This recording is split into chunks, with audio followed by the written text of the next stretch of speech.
တရားသိလင်စိတ်ပျော်ရွှင်မှုအတွက်မလုပ်ရမယ်ဆိုတာဘုရားရဲ့အဆုံးအမတရားသိအောင်ကြိုးစားဖို့တရားသိမှစိတ်ပျော်ရွှင်နိုင်တယ်လောကမှာစီးစိမ်ဥစ္စာတွေကြွယ်ဝပေမဲ့လို့စိတ်ပျော်ရွှင်မှုဆိုတာရကြမှာရပစ္စည်းဥစ္စာတွေပေါများလို့ချမ်းသာကြွယ်ဝပြီးစိတ်ချမ်းသာမှုမရတဲ့ပုဂ္ဂိုလ်တွေလောကမှာအများကြီးပဲ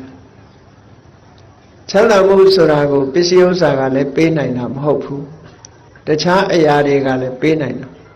ပေးနိုင်တော့မှတခဏမျှတာလဲချမ်းသာတယ်လို့ထင်ရယုံအမတမတူတောင်းတဲ့ကာလအတွင်းမှာချမ်းသာမှုကိုပေးတယ်လို့ဆိုရတော့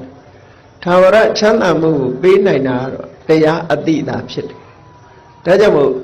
စိတ်ပျော်ရွှင်ဖို့ရအတွက်စိတ်ချမ်းသာဖို့ရအတွက်လောကလူတွေဟာဘယ်လိုပဲဆုဆောင်ဆုတောင်းတရားမသိဘူးဆိုလို့ရှိရင်စိတ်ချမ်းသာမှုရဖို့ရအမတမခဲရတယ်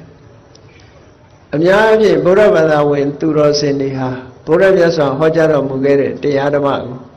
အထိုက်အလျောက်သိရှိကြသည့်အတွက်စိတ်ဆင်းရဲစရာကြုံတဲ့အခါမှာတရားနှလုံးသွင်းခြင်းဖြင့်စိတ်ဆင်းရဲမှုပယ်ဖြောက်နိုင်ကြတာဒါလက်တွေ့ပါပဲအဲ့ဒါလို့ဓမ္မအတိ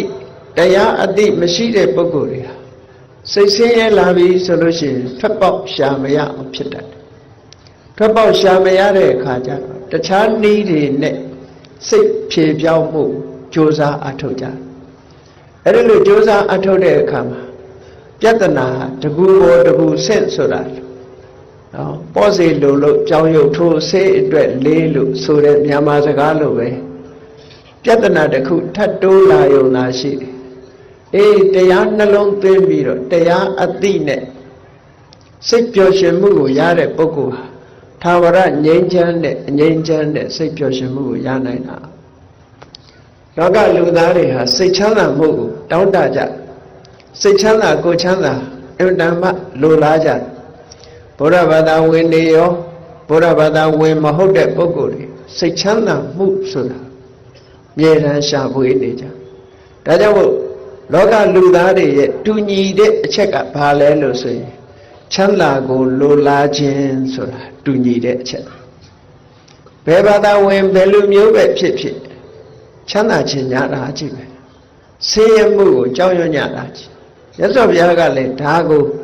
ဟောကြားထားတာရှိတယ်ဒုက္ခကာမဒုက္ခပฏิကူလာတဲ့ဒုက္ခကာမ